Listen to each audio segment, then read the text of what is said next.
It's time for City Beat, your source for all the latest news on the city of Thompson. Only on 102.9 CHTF, your radio station. I'm Sue O'Brien, and I'd like to welcome Mayor Tim Johnston in for another edition of City Beat, the very first one of the new year. So, Tim, I'll let you maybe do a quick recap of how the old year ended and how the new year started.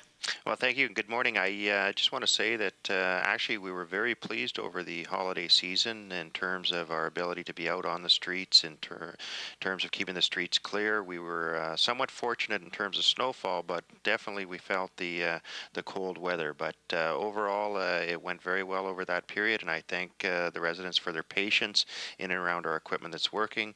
I hope everyone has a very happy and safe as well as prosperous 2014 as we head into it, and I think it's going to be a very good year for our community.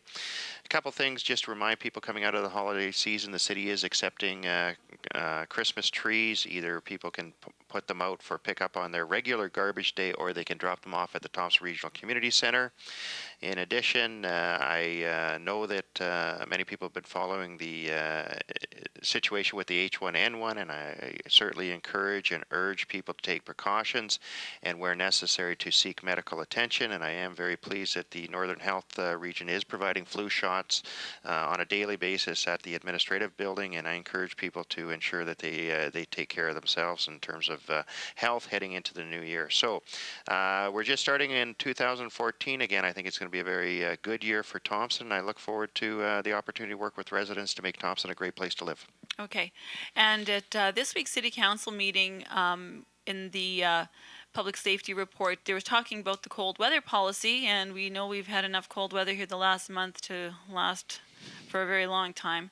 And I just thought I would get you to explain what the policy is and how it's been working. Yeah, and I appreciate that, because this is something that I'm extremely proud of. And December was the coldest December on record for the city of Thompson. And those records go back, I believe, to 1967 when Thompson became a town. Interestingly enough, the debate has been raging right across the country because all of Canada has been facing cold weather. And I know in Brandon, in Toronto, and Winnipeg, they've been struggling on how they deal with homelessness and the cold weather. Fortunately, Thompson, we had that discussion a number of years ago, and we introduced the cold weather policy, which says when the weather drops below minus 25, either as a pure temperature or in a combination with a wind chill, the city of Thompson opens up one of the park buildings to provide additional accommodation for homeless individuals.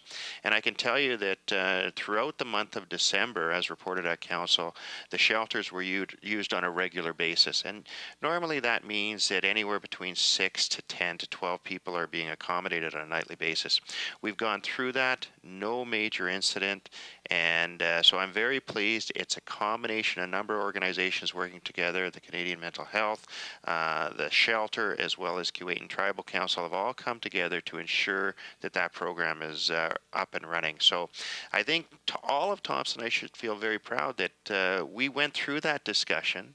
We have a program in place, and as I said, many other communities are struggling as to how they deal with it.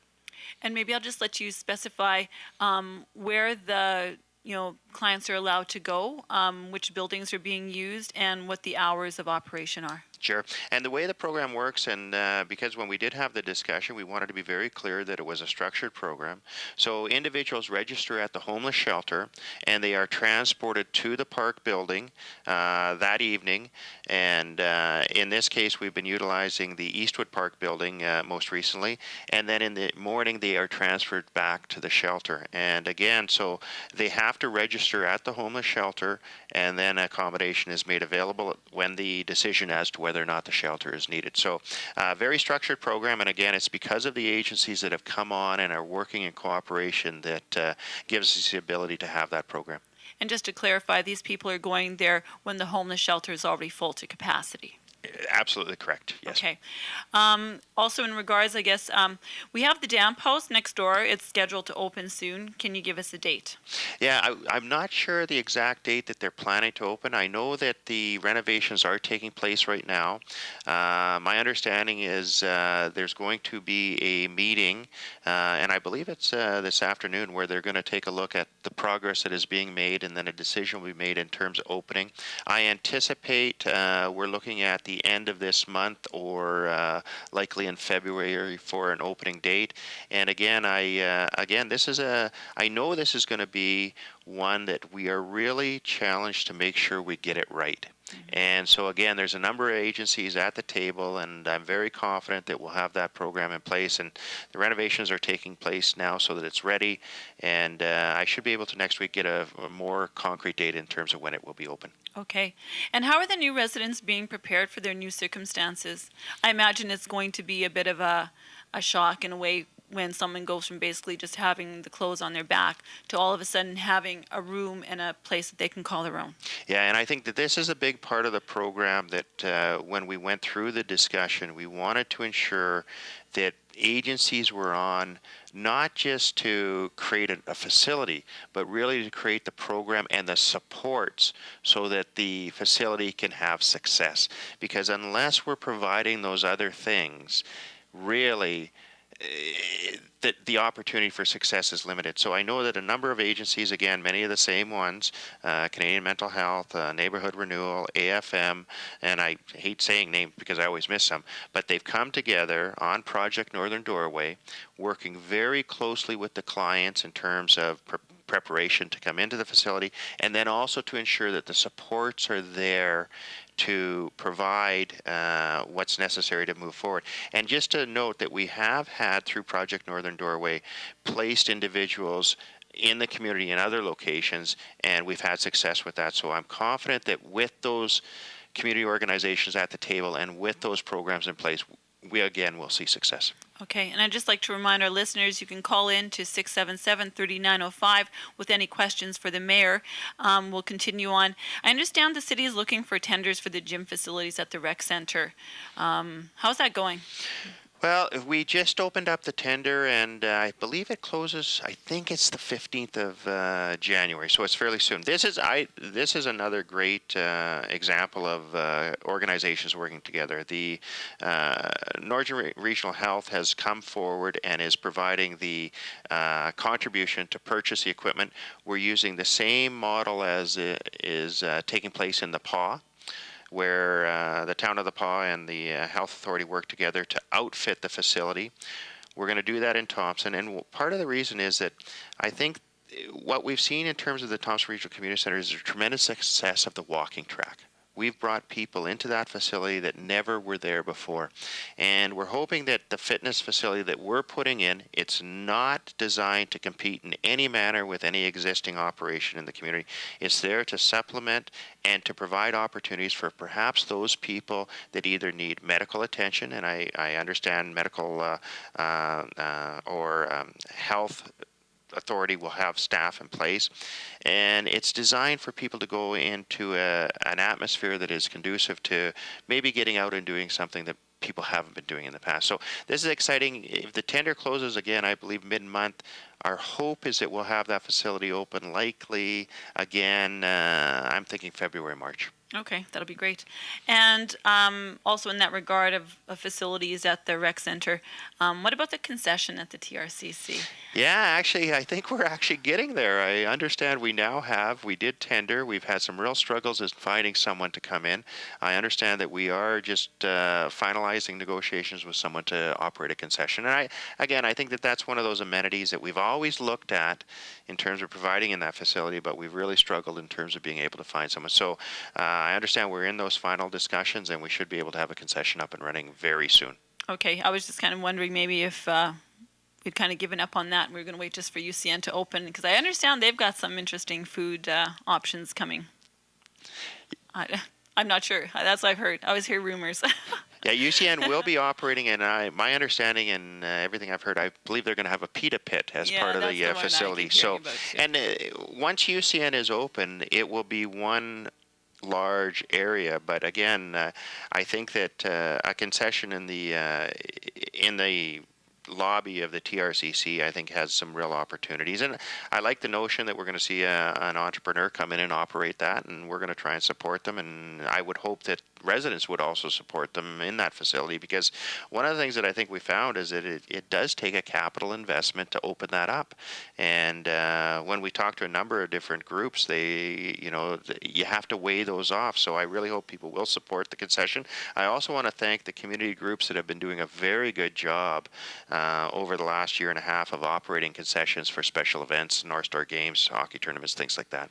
And it's worked well. I know it hasn't been as perhaps what everyone wanted to see, but it's a progress of working through and getting to hopefully where we'll have a concession up and running right away.